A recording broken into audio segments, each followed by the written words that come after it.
Hey everyone, and welcome back to the very special episode of the Skilled Personnel Network, where we'll be showcasing again L&D Companion and our consortium of expert speakers. And I'm pleased to say I have a very, very good friend of mine of many years, someone I adore dearly, and I'm very, very excited to be working with. And I'm going to introduce you to Lynne Williams. Lynne, hi. Hiya, Foddy. Thank you. Can I say I adore you too, first of all? Thank you very I'm much for that stuck wonderful in. introduction.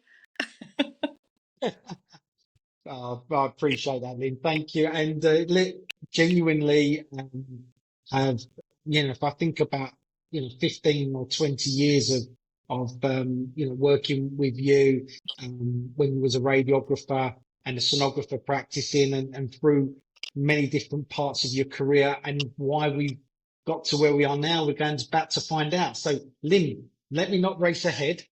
Tell us about you. Tell me about you, and tell the audience about you. Okay, so I'm Lynn, Aries, age 55. And yeah, so I suppose I've worked in healthcare for most of my life, I suppose, in a nutshell, in one way or another. I started that journey when I joined the army and started my career in the medical services. And I hear everybody ask, why on earth did you join the army, Lynn? I did it on a bet. I joined the army on a bet.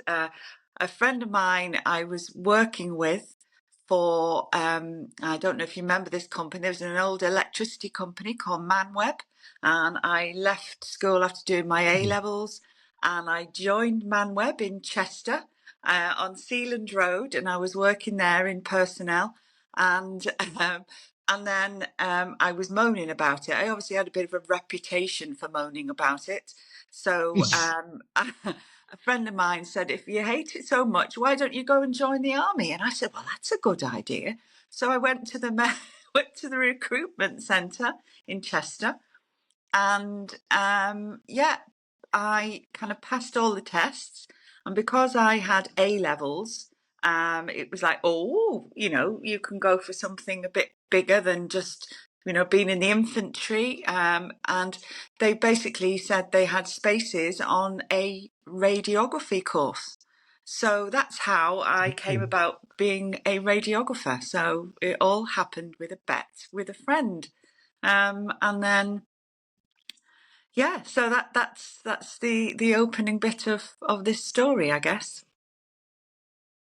How many people entered into radiography on a bet? Oh no. That's amazing, isn't it? So, so you became a radiographer. Yeah. Tell us So about how that developed. well, it was interesting really, because by doing that while I was in the army, I was getting paid. Although I was a student, I was actually in the army. So you have all the delightful stuff that goes along with being in the army, all the fitness and all of that, and going on, like mini exercises, not full on things, because I was medical services, not infantry or something like that. But yeah, so I got the best of both worlds, I suppose. I didn't accrue a student debt, but I did have to pay for it in other ways, um, and I did 10 years. I was lucky enough also to be picked to do my post-grad. So I did my PG dip in ultrasound while I was in. So that, Mhm. again, amazing opportunity, which I'm always thankful for. Met some great people and travelled around a bit. So, but back in the day when I was in, there were lots of military hospitals in the UK. So I probably worked in most of those. I also got a nice sunshine tour in Cyprus, will be close to your heart. Uh, Really? yeah, so that was nice. Nice few weeks there in RAF Akrotiri, and Yeah. Yeah, so I worked there. Great early morning starts, and then we were done by kind of 2 in the afternoon. I had the afternoon off. It was very good. But I think my favourite posting was to Belize. I did 7 months supporting jungle training in Belize. That was just Wow. the experience of a lifetime. Really, really good. Um, so I had to have several hats on. I was a sonographer, I was a radiographer, and I was also a medic in that, if something serious went down.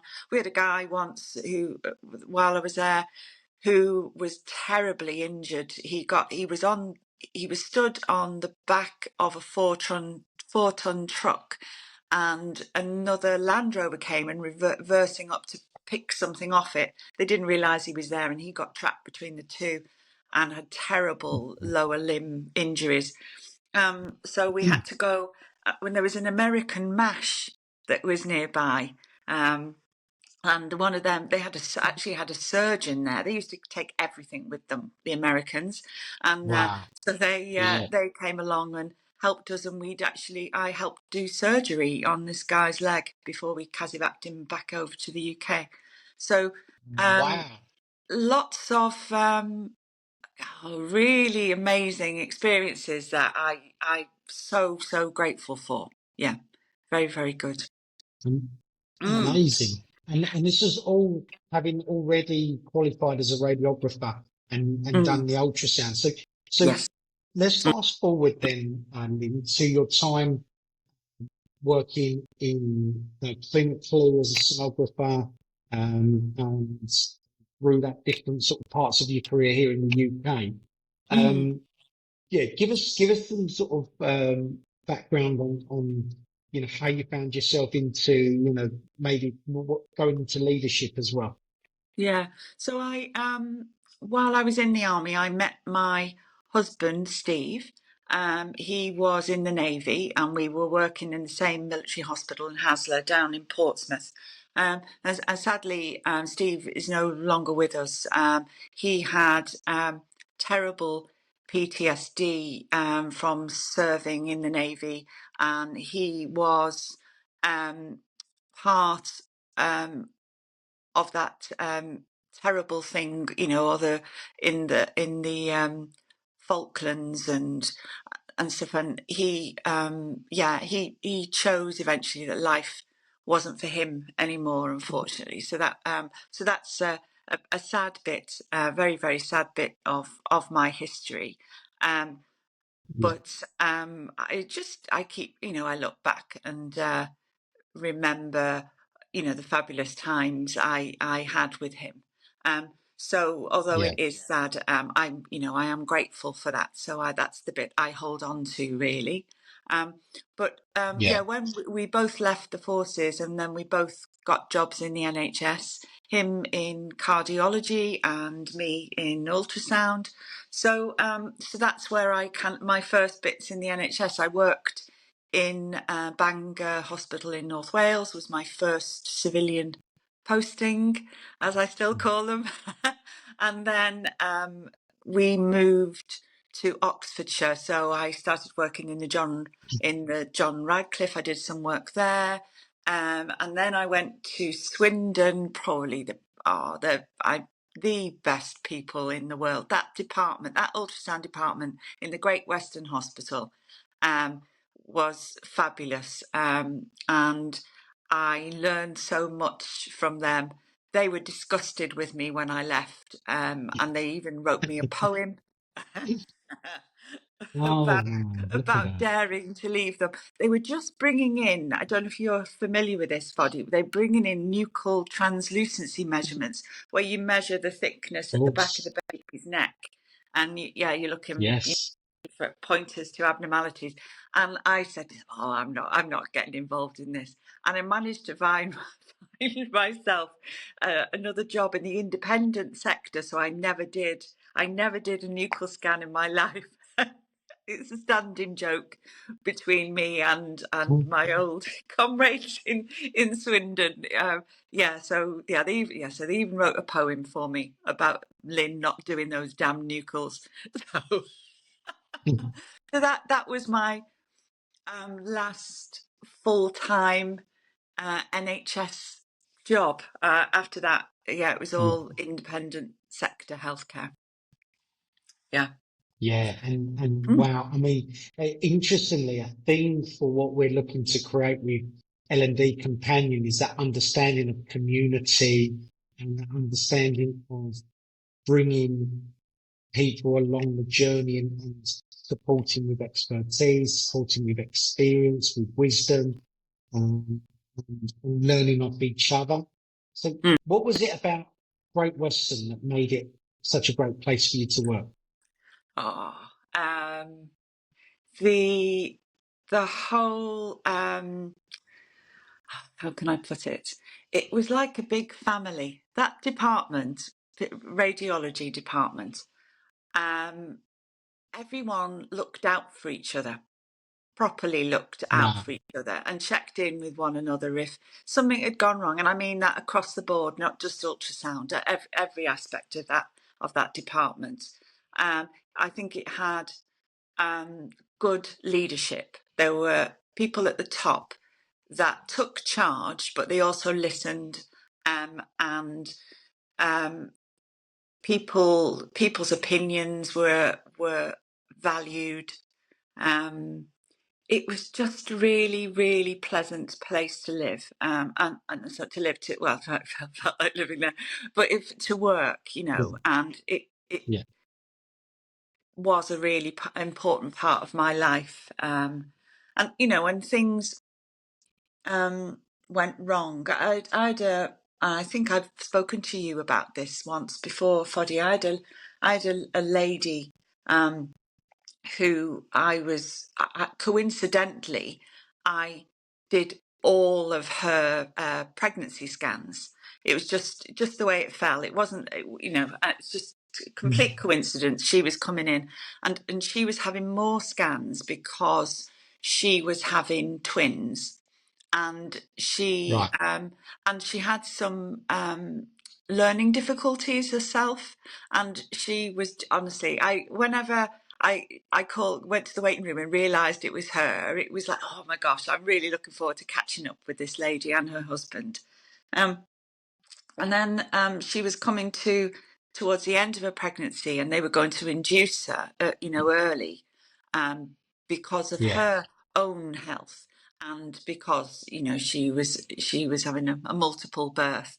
Um, and this day I called her in, and I put, chatting away to her, oh, really excited, she was going to have the baby induced 2 weeks later. And then I put the ultrasound probe on her belly, and both of the babies had passed away. They'd both deceased. And I Mm. have had to tell her, I had to call a colleague in to look over my shoulder and make sure I was right, because that's the way we did it. You always had someone to check on in a situation like that. And um, and then I had to tell her that she wasn't going to be a mum now. And it was probably, that is the case that sticks in my mind and will do for the whole of my life. And Mm. I often think about her, but I also think about how would I have coped if I didn't have that team of people around me in that department, because everyone was affected by it, and everyone checked in on me. Are you all right, Lynn? Um, and I just think, God, if everybody had an environment like that, a supportive environment to work in, how wonderful Yeah. would it be? Life wouldn't feel so bad, would it? Mm.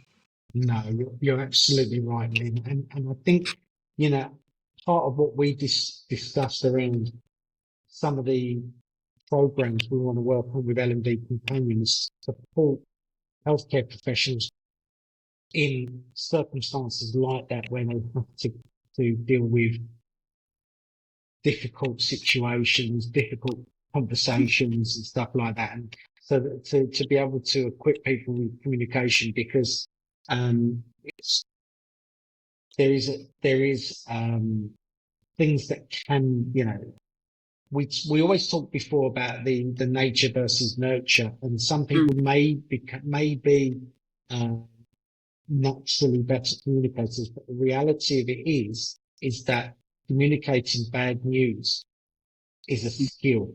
mm, If that's the right terminology, mm, it's something that you need to support people with, and you cannot expect people to just naturally uh, be able to do it. So yeah, I mean, how you just, what you just described there, I mean, is, for any parent is the news they wouldn't want to hear, or expecting parent. And mm, for any healthcare professional, it must be extremely difficult, right? mm. Yeah, yeah, it's horrendous, really horrendous situation, and I do think it's important to it's as important as being able to scan well, as to with the communication as well. The two, can't be separated. And also the Absolutely. aftercare as well for members of the team. I think a debrief after things like that is absolutely essential. Definitely. And these are all the things that we want to try and look to support as part Mm, of the L&D companion. As people all know, what we're looking to deliver and develop is life skill based training for and career development training in life mm, skills for healthcare professionals. Particularly what we want to focus on is supporting the radiography profession and mm, radiographers to be able to reach out and look at what we're going to work on together. So, mm, Lynn, on that note, tell us about. So, as I say, you and I wanted to work on this for a long time, so mm, I'm really excited about it. Tell me why it's important for you, the career development aspect, the life skills aspect. I mean, you've mentioned your story there as one reason, the major one, of course. But tell me what else. Why is it you really want to drive this from your side? I think it's because I have witnessed the priority given to technical skills, and rightly Yeah. so.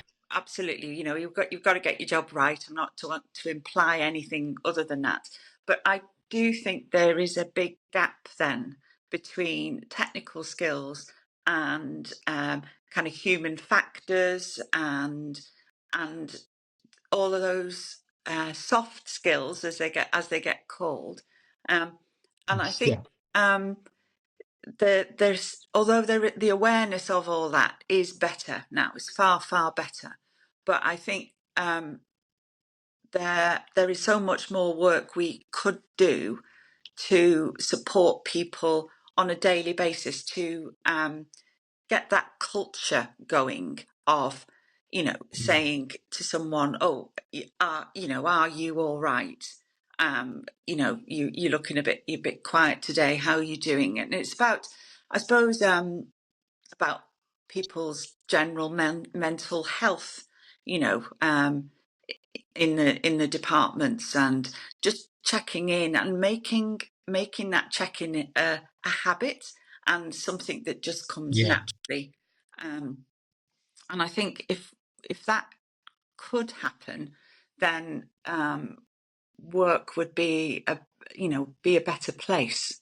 That's what I feel in a nutshell. Mm. Definitely. And so tell us, Lynn, around your career change into Yeah, what you're doing now.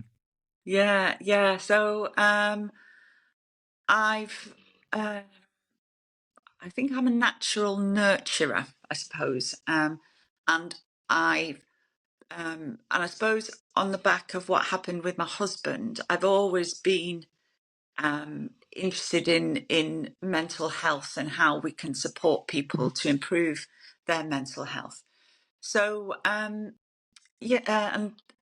I so I kind of left the NHS, went to the private sector, and then I've done various roles in risk management for British Pregnancy Advisory Service, etc. And then I did my mental health first aid qualification. So it all kind of started pointing me in one direction, and I realised that coaching was probably going to be the right fit for me, in that I could continue with all my communication stuff. I could still continue working with radiographers if I wanted. You know, there's no there's what's the right word? There isn't like a group of people that, sorry, I'm waffling now, this needs cutting. So, So we'll work it out. 20 minutes in. yeah, I just felt that my caring and nurturing self would fit really well with life coaching, because I partially wished I had it for myself too. And when I started reading about it, I thought, this is great. So I put myself through a formal life coaching course, and then realized, you know, how well this training fits in any situation in life. So that's that kind of, it's a little bit of a rebrand, but not, I think I've just diverted a little bit rather than changed. Yeah. Yeah, I think that's a really good way of putting it. Diverting, and, or, transitioning, but that's in what you've always cared so much about. Even though you've worked in your clinical environments, and I think you're right. I think, quite understandably, because of quality and governance, the technical skills become very, very prominent. And I think as a result of that, sometimes there is this unintentional neglect of some of the skills that you've just described. I strongly feel we are very, very blessed to have your expertise as someone who has practiced as a radiographer and a sonographer, who have gone through the unfortunate experiences that you have in your life, Lynne, and sort of now look to try and utilize it to be able to support and help others. And I feel incredibly honored and privileged that you're going to work with us on the L&D Companion Program. And I'm super excited where I think we can go with this and the way in which we can help radiographers and other healthcare professionals in their journey. Yeah, thank you. So, yeah, I'm excited about it too. And if I could help to lift a little bit of the emotional burden that comes along inevitably with any medical work, and obviously my expertise lies in radiography and ultrasound.